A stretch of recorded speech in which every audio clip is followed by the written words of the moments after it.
chapter 17, text 14. You want to have that on the board? Is it prose? Oh, prose. Okay, that's right.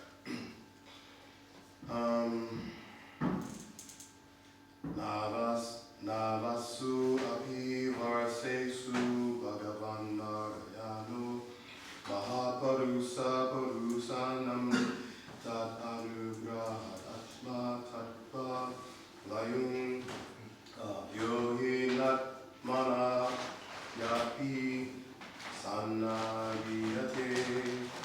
So we can chant these synonyms. Navasu, in the night. Api, certainly.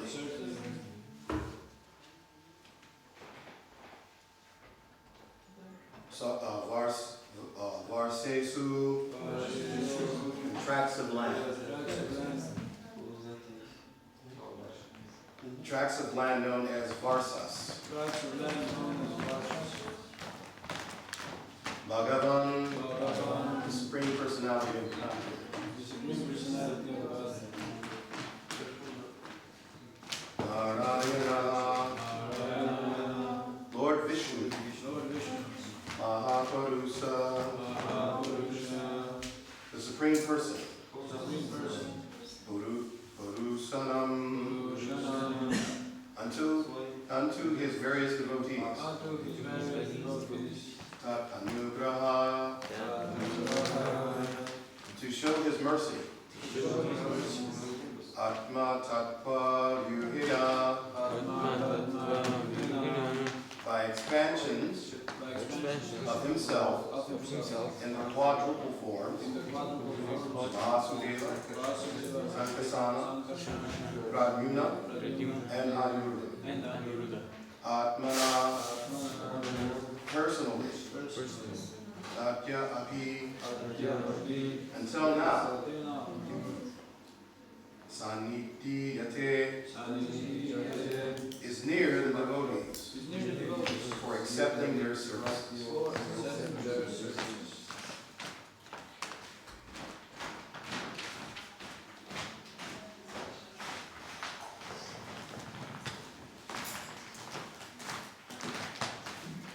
Port and translation by His Divine Grace A.C. Bhaktivedanta Srila Prabhupada.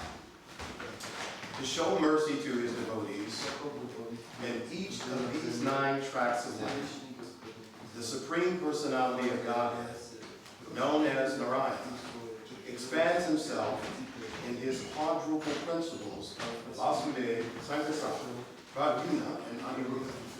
In this way, he remains near his devotees to accept their service.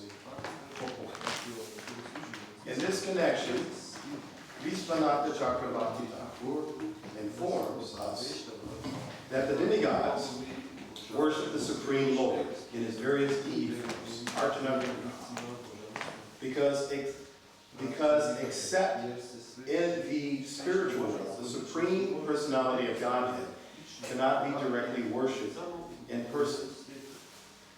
In the material world, the Lord is always worshipped as the Archa Vigraha, or the deity in the temple.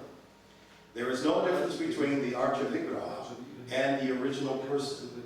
And before those who are engaged in worshiping the deity in the temple in full opulence, even on this planet, should be understood to be directly in touch with the Supreme Personality of Godhead, without a doubt.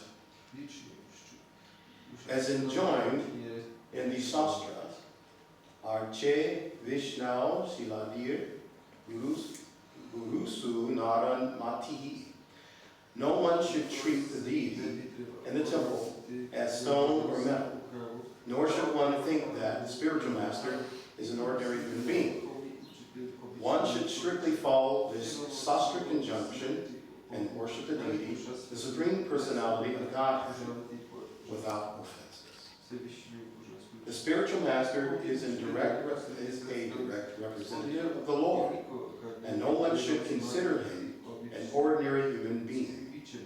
By avoiding offenses against the deity and the spiritual master, advance in spiritual life or Krishna consciousness. In this regard, the following quotation appears in the Lagu Bhagavad Gita. Padmetu paramam bhuvana purvadye chaksutaye vasudevdayo vyohas chakvara kattaha karmat tattapada vibhuto cha nisvansanti gramadime jalavartista vaikunta stita vedavati pure satrodve Vaishnava loke nitya he dwaraka pure sudodad utare swate dvipe chara vita pure shirambudi stittatante krodha paryanka damani satvetanayi pachit tantre navadyaha prakritaha Chatvaro Vasudev Vadya Narayana Nishinhaka Harya Vivo Maho Buddho Brahma Chete Nabodhitaha Tatrabhama tu Vidyanye Purvokta Vittayari. In the Padma Purana, it is said that in the spiritual world, the Lord personally expands in all directions and is worshipped as Vasudeva, Sankarsana, and Pradyumna, and Aniruddha. The same God is represented by the deities in the material world, which is only one quarter of his creation. Vasudeva, Sankarsana, Pradyumna, and Aniruddha are also present in the four directions of this material world. There is the Vaikuntha Loka covered with water in this material world, and on that planet it's called Vedavati, where Vasudeva is located. Another planet known as Vishnu Loka is situated above Satyaloka, and there Sankarsana is present. Similarly, in Dwarkapuri, Pradyumna is the predominant.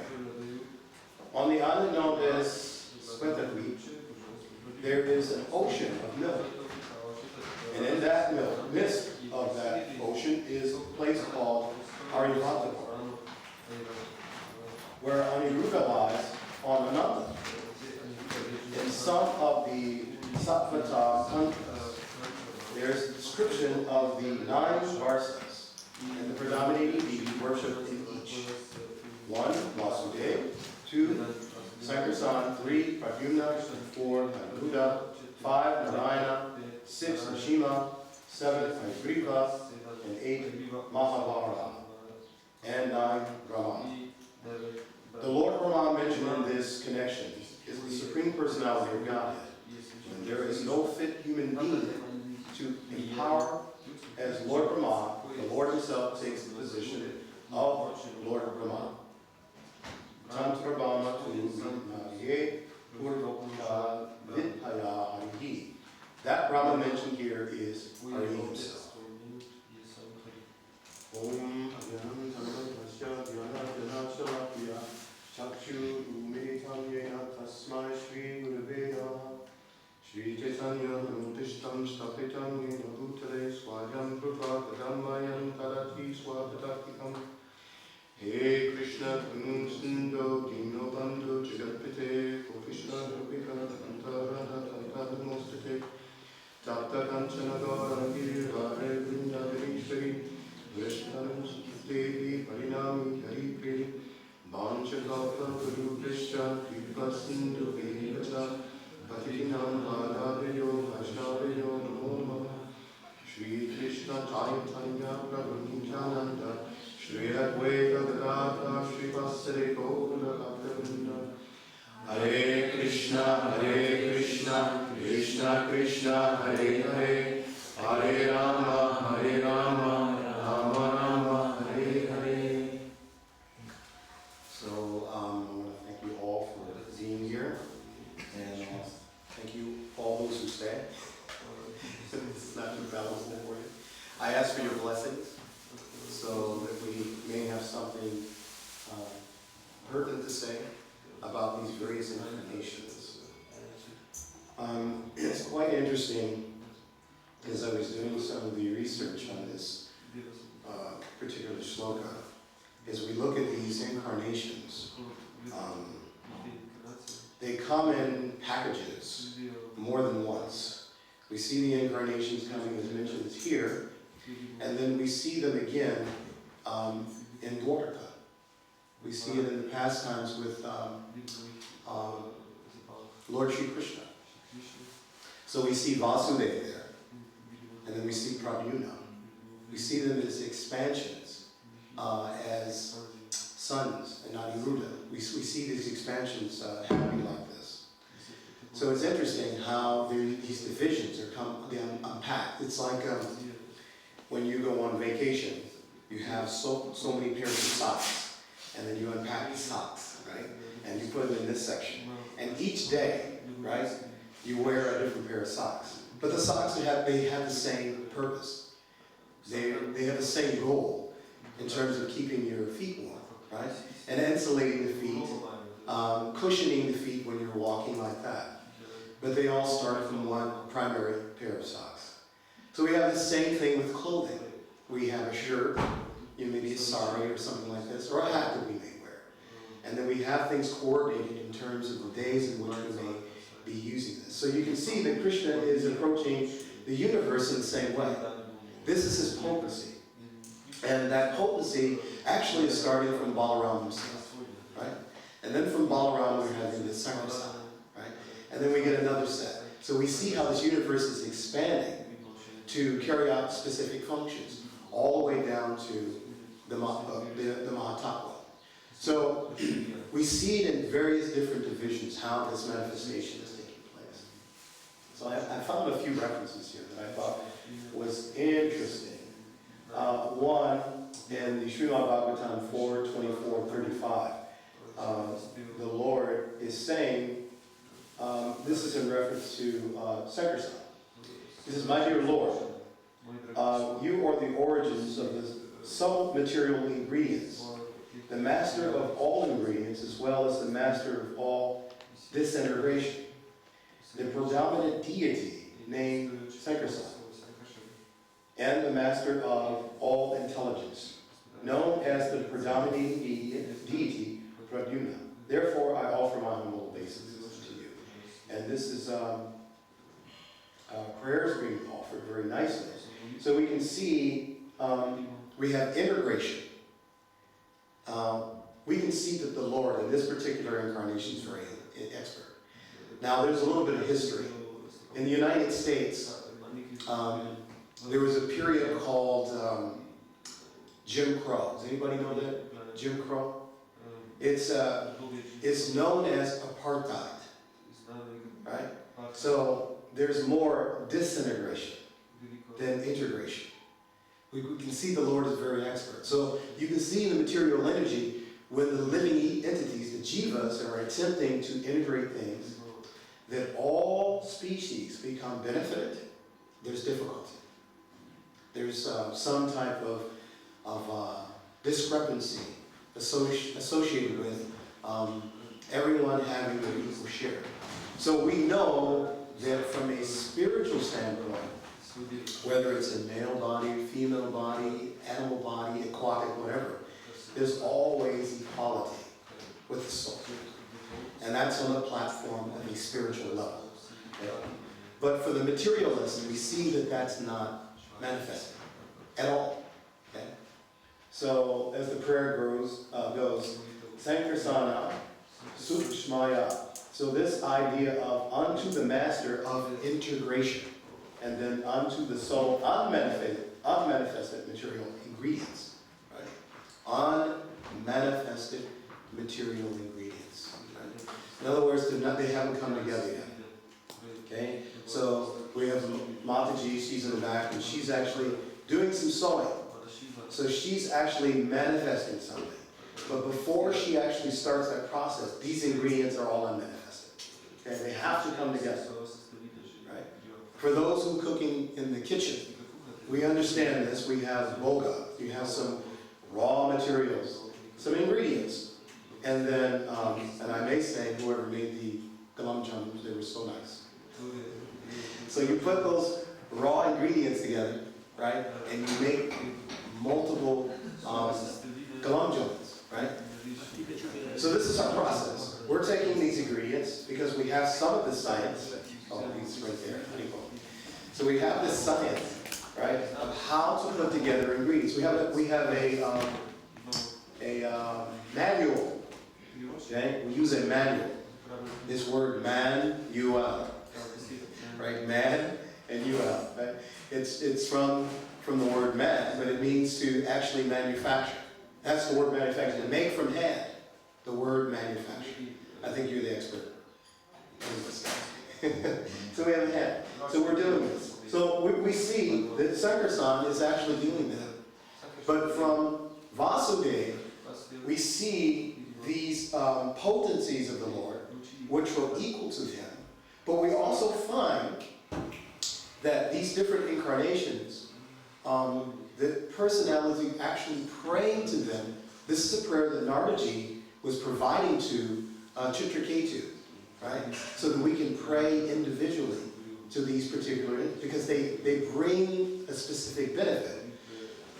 But our ideology in our Vaishnava movement is to pray to Krishna. All those things are automatically taken care of, just by praying to Lord Sri Krishna. But you can see how things become divisible or compartmentalized because Krishna is moving his energy. Okay? So he spends most of his time, or his meditation, in the rasa dance. And so you see these other energies are doing various other things. So they actually are serving. We see this even with Narayana. He's offering his obeisances as well to Lord Sri Krishna. Yeah? Even though he's a candle with the same power. Right? The same power of the candle. But this candle is actually offering his obeisances to the original, the origin. Right? Sarva Karna Karna. Right? The Lord is that origin of all other things. Right? So these energies are being dispensed in this way. So the point of fact that they make in this purport is that the whole universe is maintained by the integrating power of the Supreme Lord. Right? So without that integration, things cannot sustain itself. Okay? And so when we see disintegration, we see the Lord as he pulls things apart, whether it's a partial destruction or a full, complete destruction. We see the energies are being separated. Right? So he's taking rest. Things are sleeping. The living entities are also in his body, and they're also resting. Right? Their consciousness is at rest before the whole manifestation becomes, again, through the integration of energies. We've been learning about Lord Brahma, and he's trying to make some discovery. Where is my origin? Right? We actually have a science magazine that says origins. Right? So we're trying to understand, where is my origins? This is the primary question that we asked early on in the first canto of Srimad Bhagavatam. You know, who am I? Or what am I? Why am I here? What is my purpose? What is this material world? Right? What's its function? So we see that the material world is manifested because we're not prepared to be in the spiritual world. We're going through a process. Again, we're going through a manual. We wake up, we chant at a certain prescribed hour, we chant a certain number of rounds a day, we follow various different principles, and as a result of that, we're in a preparation stage. There's an old U.S. product. It's a laxative. It's called Preparation H. Right? So we're also having our own preparation. Right? Preparation Bhakti. Right? And it has the same effect. The Preparation H is to actually help to purge some of these impurities. Right? Deal with some constipation. Things like that. So this Preparation Bhakti is actually trying to achieve the same goal. It's trying to develop within us the ability to be prepared to assume our natural identities. So our identity is aham brahmasmi. I am spirit soul. But we have these other false identities. We're so bewildered by this material energy, right? That we start to assume other identities. I'm Brahman. I'm Grihasta, right? Let alone I'm male, or I'm female. I'm black. I'm white, right? Actually, if there were no sun, there wouldn't be any distinction of gender, right? There wouldn't be any distinction of color.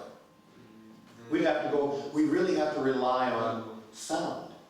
So if a Mataji is speaking, then we make an assumption that must be female, right? Or if it's a body like mine, we just assume it's a body like everybody else's. But because we have the integration of sunlight, we move to another level of misusing that energy to miscategorize what we see is those elements being put together, right? So simply, if you look at it from a scientific standpoint, because of refraction of the sun's light and that prism of our eye, it is, the pigment is telling us this looks like this color, this looks like that color, but without that we can't make a distinction. So imagine a blind person, he can't make any distinction, right? All he has is sound, right? The very same thing that Lord Brahma was doing for 100,000, or celestial beings. He was using sound vibration. He got purification so he could know what to do. So we're following a process. This bhakti process is actually to assimilate the proper consciousness, because we've done things a little backwards. We went from disintegration of proper consciousness as opposed to the integration of proper consciousness. So what we do, we integrate things that don't actually provide the spiritual endeavor or material relief we look for. Okay? So what it does, it creates a deeper bond, a deeper bias, and it actually promotes us as that, I'm the Lord of everything I survey. I make this assessment. We were actually having a conversation yesterday as we were headed to see someone who was doing some treatment on me. And one of the things that we were talking about, and I want to put it in a venue of education, how we see things. The Prasandis, they see there's no God, therefore they can't see. They're saying, I can't see. But they don't use the sense of hearing to understand. So they base their opinions based on what manifests in their mind, as opposed to what's coming down from disciplic succession. So I have posed this argument. So you say you don't see God, or there is no God. And I say there is no George Washington. Right? George Washington, if you don't know, was the so-called first president of the United States when they, 1776, when they developed their Constitution. So my proposition is, I don't see George Washington. So I don't see George Washington. So he doesn't exist. And they look at me, that's crazy, he's in the history books. I said, so is God. God's also in the history books, right? He's in the Bible, it's a history book. Biblios, right? It's a history, that's what that word, biblio, it's to chrono histories, right? Now maybe you don't like those histories, but still, it's a history. So they reject that. So I said, well, if you reject that, I reject your prospects. That George Washington exists. Well, everybody believes it. I said, well, who's seen this guy? Nobody's seen him. Well, he has a grave. Oh, you got me there. God doesn't have a grave. Because he's eternal. Right? He's Satchitananda Vigraha. He's eternal. He doesn't need a grave. So you can see from that standpoint, this God that's in the history book is superior to their George Washington because he has to have a grave. Right? And for me, that's pretty grave. That's a pretty grave situation. The gravity of the matter that your George Washington has to have a grave. And my Supreme Personality God, Sri Krišna, he doesn't need one. So you have the other point, well, we have some DNA. We have DNA evidence that he's there. I said, well, based on what? So in order for DNA to work for me, you have to take mine, right? And then if you have to, there's some dispute, and they do this in, they want to prove paternity, or prove fraternity, not fraternity, but maternity. They want to prove who the mother and father is. You have to actually have a person present, right? So you take their DNA. So you're taking some bones, and you take the DNA and you say, well, this is George Washington. Well, I don't know if that's a descendant. I can't make heads or tails of it. So you're using this speculative knowledge. Yet you're criticizing me because what you're doing, what you're accepting as science is actually just is faith. It's faith. You take it on faith. And then we touched on the subject of theory, right? To theorize. So when you use the term theory, you're actually making a estimation, or should I say guesstimation, or chance-estimation, and we know there's no such thing as chance, right? So you're speculating that these things have developed like the universe. There's no God. There's no person in charge. There's no division of energies. There's no Prajapati. There's none of this. But you're going to propose to me that there's Big Bang, right? All I know is, if anyone's worked in the kitchen, if you drop a pan and there's some sound, you say, well, who dropped the pan? So if there's a Big Bang in the universe, you'd have to say the same thing. Who dropped the pan? Or who made the bang? Who made the banging noise? Right? So there has to be causation. There has to be a personality behind sound. To generate sound, there must be personality. So we're learning, there's much more detail in this. I pulled a lot of stuff, I don't think I'll get to it all. But the idea is, when anything is created, it must be generated from a person. It just can't happen by chance, right? Or by accident, or by theory, right? So if you look at every theory, Big Bang theory, the oscillating effect. Are you familiar with the oscillating effect? So this is one thing that they've come very close to, but not close enough.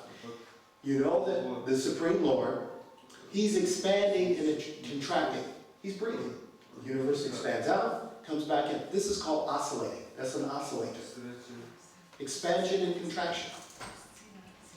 So we know that happens because that's coming from Shastra.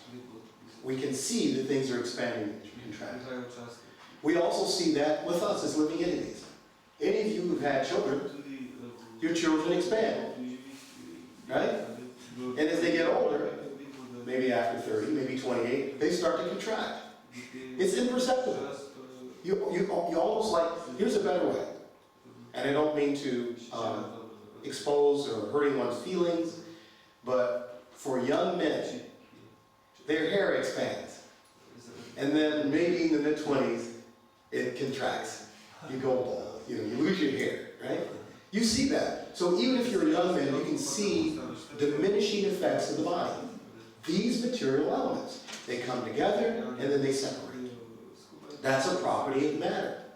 We have to accept that. But these supercilious, not supercidity, but supercilious, silly, surface-like intelligence is jumping around, right, going nowhere. They make these theories without considering there must be someone behind the activity itself. There's a cause to every action. Krishna says this in the Bhagavad Gita, I think it's 1810, right? There's 5 causes, right? So the living entities are there. You have the material energies there, right? You have karma, which is there. And then ultimately you have the Supreme Personality of Godhead, fulfilling exactly your desires, if it's warranted. And even to do a bad thing, you have to qualify yourself. You just can't, well, I don't know, we'll sock that guy over there. There has to be qualifications. Then, there may be this qualification, he gets to sock me too, and harder. Right? So everything has to be arranged. So we can see this detailed arrangement from the Supreme Lord and his various potencies. And they carry out these particular activities. So they're worshipped for that reason. Right?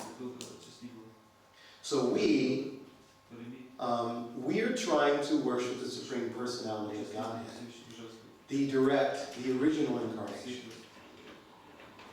And in doing so, all those other things are taken care of. Prabhupada used the analogy when you have $1 problems, your $100 will take care of those $1 problems.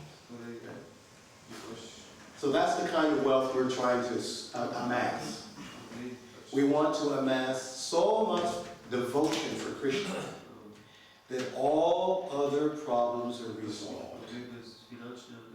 We want to invest in our spiritual bank account so that our issues dealing with the material energy, that means dealing with our own consciousness, our own enemies, our 6 enemies, our mind, dealing with what we think are problematic. I don't have, I can't get, and I want. I don't have, I can't get, and I want. Right? Aham mameti. So we're thinking, like, you belong to me, you're my devotee. Right? You're my devotee. You're my devotee. Right? This is my child. This is my car. Right? And we part with all these things. So do you see the material energy has some type of funeral for you when you part with it? No. My experience is working in the prison as a counselor. A number of inmates, or they have a fancy word now, they call them adults in custody. It's a very soft word, so no one's feelings can be hurt. Now we went from inmate to convict. That was the other one. So now, if you really want to be a bad guy and have some kind of acumen, your reputation. I'm not an inmate, I'm a convict. Right? Con. Right? With. Vict. Right? Right? You victed what? In terms of in the court of law, you're not, you become vict, meaning you're being sentenced, right? You're being charged. So I'm with charge, right? And it's not electricity, and it's not intelligence, and it's not any kind of real wealth, right? What are you con with? You're con in terms of contrary, okay? You're against that con, right? Contrary. You're against the principles of what it means to be a spirit soul. Or for that matter, human. You actually have to come to the human platform first so that you can execute bhakti, devotion. If you're not human, you can't love. Think about that. Do dogs love? Do cats love? They don't have any concept of it. They only have a concept of sense gratification. So when we take the human form, and we engage in sense gratification, we're basically saying, I'm not human. Right? Now, we take that same sense gratification, right, and turn it into bhakti. Then everything becomes nicely satisfied. I'm still at the table and eating. I have to eat, I like to eat. So, but like to eat prasad. I like friends, but like to have devotional friends. See, this is transforming it, right? You're acknowledging. It just simply means, sense gratification means not acknowledging Krishna. He's not a part of the gratification. So we're doing the same process of disintegration. In other words, we're trying to separate Krishna. Right? So we're not actually ahimsa. We're not actually paramahamsas, right? We're just crows in a garbage scow, universal garbage scow, and it just travels. And as we transverse from one body through this material energy, we're saying, let me be assimilated, let my consciousness be assimilated into something that does not acknowledge or recognize the Supreme Personality of Godhead. So this is what we see when we walk out in this community. We see so many people who are disconnected. They don't know how to follow the process of proper assimilation. And so, getting into Pradyumna, he's the master of the mind, right? He's helping. And then from him is coming certain incarnations. Like another set of tattvas are coming. And primarily, we're dealing with this whole idea of controlling the mind. So this is the effect. So there's certain prayers we do in order to try to control that. So there are these expansions, these quadrupled expansions. This one in particular is going to satisfy that whole object about how to deal with the mind. So each of the incarnations, they're all having something, as we mentioned, Harigriva, and then of course Nishima. He's in charge of what part of the mind? The sixth enemy. Which one? Anger, Krodha, right? But when he does it, it's actually beneficial. We also see that with Hanuman. When he gets angry, it's actually transcendental because it's not disintegrating, it's integrating the Lord. He got angry because Sita was separated. We also learn that Lord Ram is also Vasudeva is expanding from him. So we can see Vasudeva coming again. I mentioned him, unpacking your clothes, you have a set of socks, you know, a certain set here, white ones, blue ones, green. So you can see with Lord Ram, you can see certain things are manifesting from him. And his brothers, they're also these same incarnations. Right? So they manifest that way too. So they manifest in different ways. And they carry out certain different functions. So as we understand this in more and more detail, we can use it in a sense while I'm becoming more knowledgeable, but I look at it this way. If my Father can do anything, and I can't really explain all the things he does, but I see them and I hear about his glories, actually my love for him deepens. Because I think he's so great. My Father is so great. He's so magnanimous. He can do all these things, but it's bewildering, and at the same time, it's so pleasing that I can be associated with someone so much greatness. And this may be a place where I have pride in my Father. My Father, he can do anything. So this is what Krishna. He can do anything. So when you want to have some conversation, and it's kind of a kid's conversation. It's not an adult conversation. But someone says, well, you know, my father was in charge of so many different dignitaries of such and such place. And, well, my father was a court judge, or my father was a surgeon. I said, well, my father, he owns the entire universe.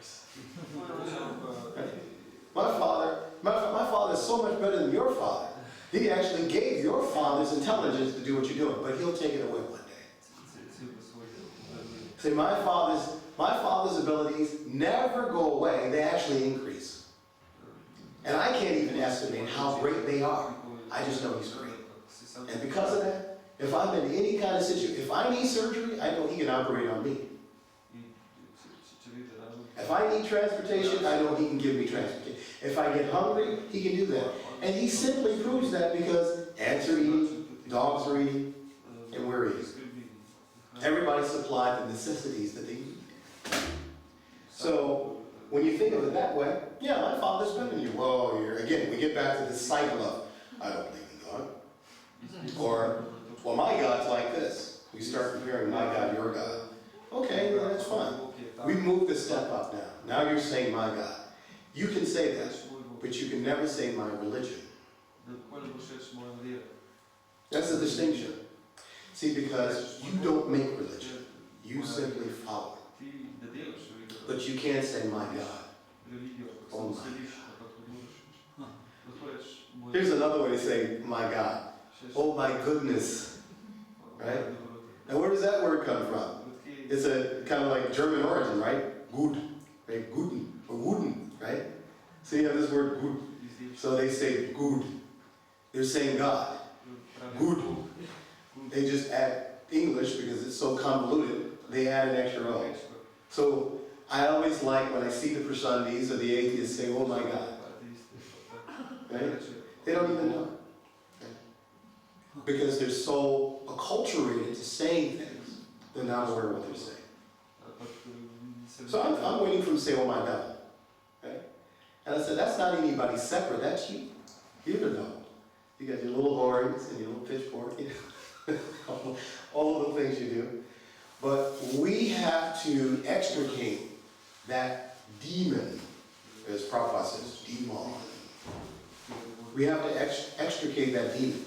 And this is when we look at the integration and the disintegration. We want to pull those energies, and that's subtle energy. That's attitude. That's sentiment. We want to pull those energies out of our consciousness. And as we pull those energies out of our consciousness, then we replace it with something transcendental. And that's Lord Sri Krishna. So, how long do we go till?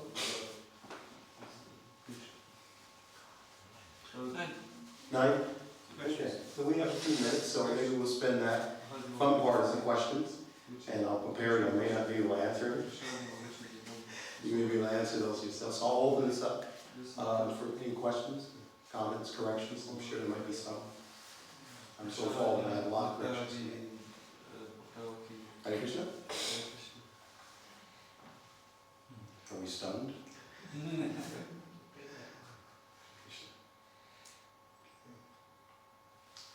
All right, well, just a few other comments about this.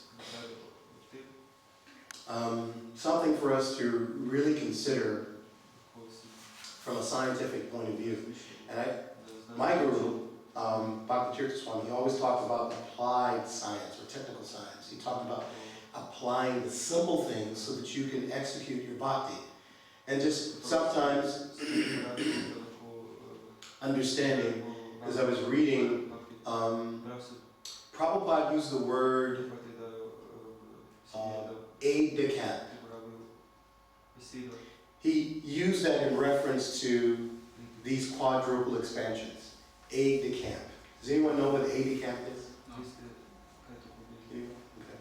So this idea of aid-de-camp, it means a specific officer is providing assistance to a superior officer. And when I looked at that, I was like, that's Krishna. Krishna is the superior officer. And these quadruple expansions, not just them, but the other expansions, are the aid-de-camp. They're assisting him in executing. We know that when Lord Brahma, Mother Bhumi, and all the demigods were approaching Lord Narayana, they're making prayers, right? We have so many calamities right now. Please will you incarnate, right? And solve all these problems that we're having with all these demons, right? And so we see the aid, they can. The assistants are coming. Now we think, oh, okay, well, some are thinking, maybe in the Hindu philosophy, are thinking, well, here's Narayana, now Krishna is an expansion. But what they neglect is that Krishna never leaves, Goloka, Vrindavan. He never leaves. And then you have Balaram, then you have Sankasan, then you have Prabhu, you have all these expansions. Then it gets down to Narayan, right? And then from Narayan, there's a scheduled appearance of Krishna. So that's already set. He's already has a piece, I got a ticket. But before I have to do it, I have to do the packing. And then once I get there, I have to do the unpacking. So Krishna was already unpacked. All these assistant officers, right? Before he even got there. Right? That's how we have to see that. Right? Someone would see me and you go, oh, you don't think at the point I have a father, biological father. Right? But if you say, oh, you don't talk, we have all these devotees in the room, we don't talk about their biological fathers or biological mothers. But for a devotee who comes into the womb of that mother, you could actually say, now here is the genesis. Right? Here's the beginning, here's the origin. For that family lineage, spiritual life is actually starting. Because the devotee is manifested in that family. Okay? So we can look at it like that too. Even though you have parents, right? And grandparents, and great-grandparents, and on and on and on. But really spiritual life is not starting until the devotee actually appears in the family. And we see this with Prahlad Maharaj. The whole purification, right, of that dynasty starts with Prahlad Maharaj. And then he has a grandson, right? Another pure devotee, a Mahachara. So we're seeing how these things. So things don't actually start until the devotees are manifested. So I'll end with that. And I want to thank you for your attention, kind attention, and hopefully I said something that resonated with you. And this is my last full day. I'll be leaving tomorrow, so I'm going to miss every single one of you. I'll be thinking about you all the time, and I'll be watching you guys online as well. So stay enthusiastic. Utsaha.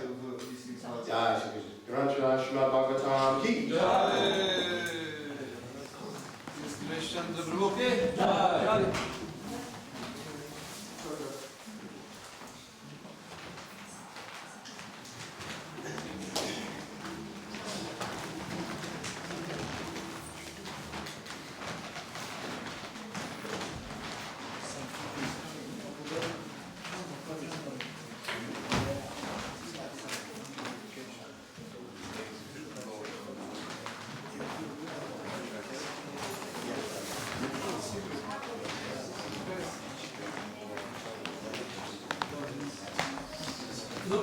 So I think we need to sing.